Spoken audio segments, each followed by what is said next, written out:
Nick Saban says, what about Colorado football? We're going to break this story about what Nick Saban just said about Deion and his coaching situation at practice.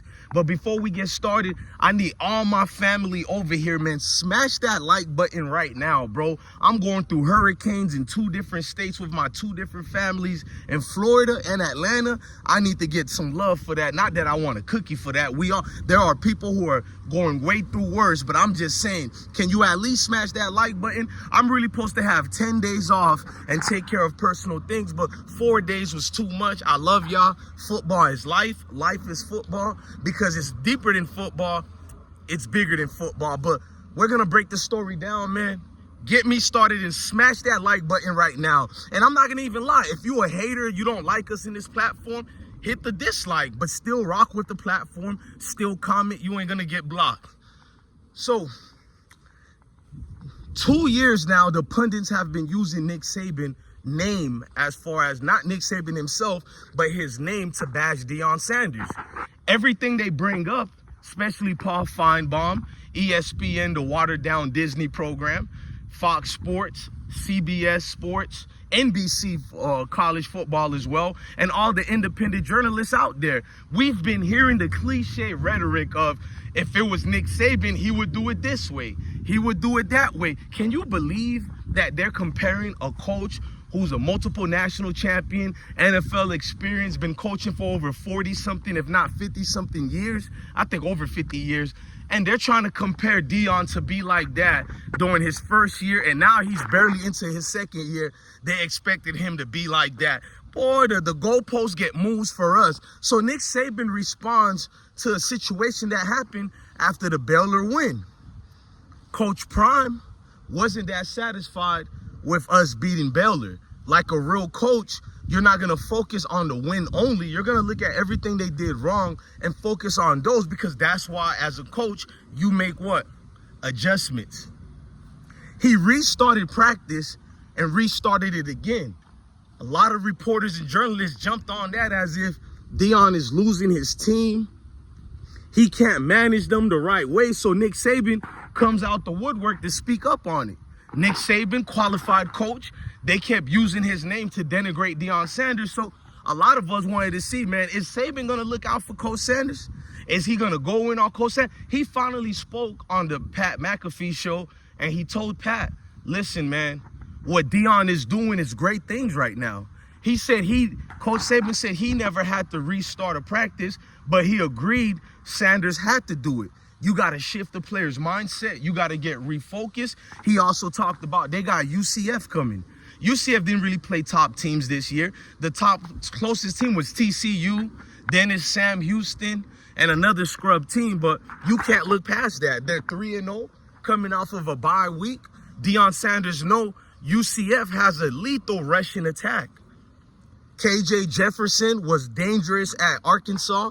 Now he's at UCF. He's right on schedule with the same habits again. Big quarterback, 6'4", or 6'3.5" to 6'4", 238 pounds. I think he's more of 240-something pounds, almost 250. He a big boy.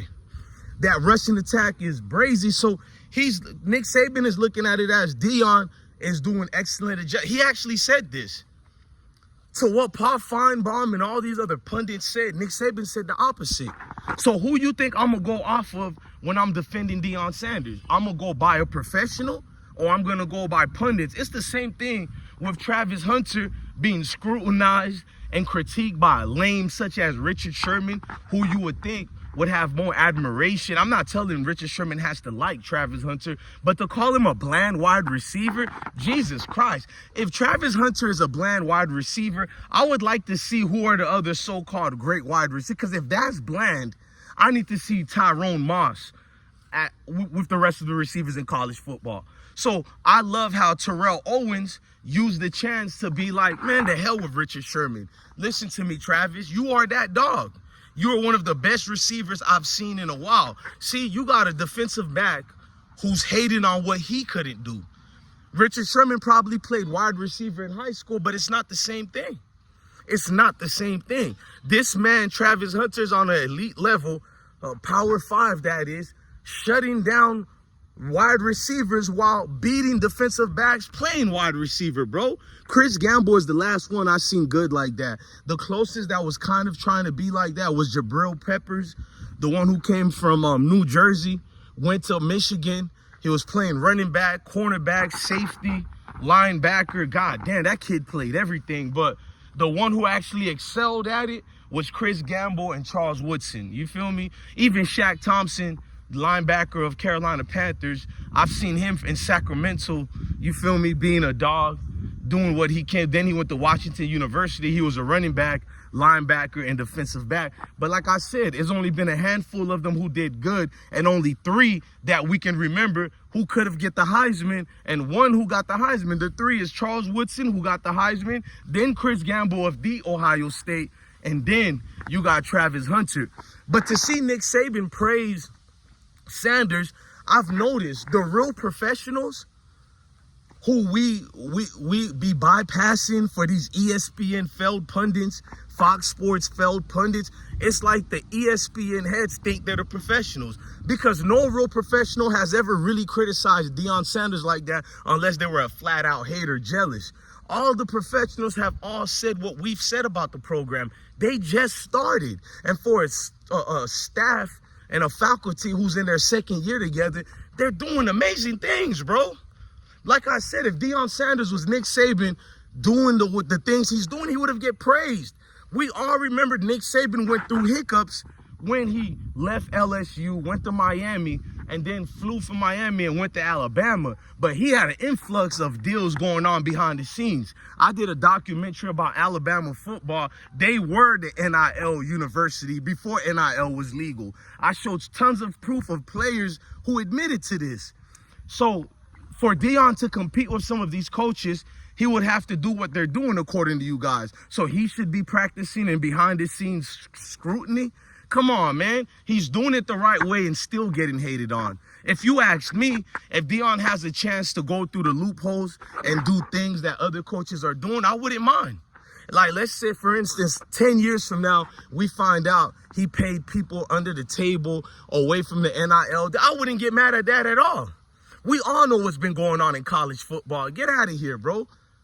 Dudes are messing up their NIL situations and not realizing you could have get more money if you made the universities pay you. But we're not going to get into that right now. I'm sitting back and I'm looking at the level of veracity of hate coming at Deion Sanders, and they've always used Nick Saban's name. It just felt good for Nick Saban to be the man who's also on insurance commercials with Deion Sanders. Nick Saban one time tried to snitch on Deion and said, look, Deion and them paid Travis Hunter. It was hilarious. He didn't do it out of hate. He just did it to show how come nobody's saying nothing about Deion, but they talking about me. So Nick Saban is a snitch to a certain degree, but I like Nick Saban. We never hated on Nick Saban. We just get tired of people using him as the scale of things, but they don't do that with other coaches as the scale of things. Like Chris Kyman at Kansas State. I just did a video telling you Chris Kyman, who's supposed to be the 30-year plus coach, he's underperforming right now, right? But where are the scrutiny? Where is everything being critical of him? Just like Matt Rule. Matt Rule just got his tail beat. There's no outcry about it, because it'll make the pundits look bad after they hyped up these coaches to be better than Deion. So when these coaches start losing, they sideswipe it and pretend it didn't happen. Ladies and gentlemen, I'm DJ Bless One, the best one, man. Love your family, love your kids, and stay blessed.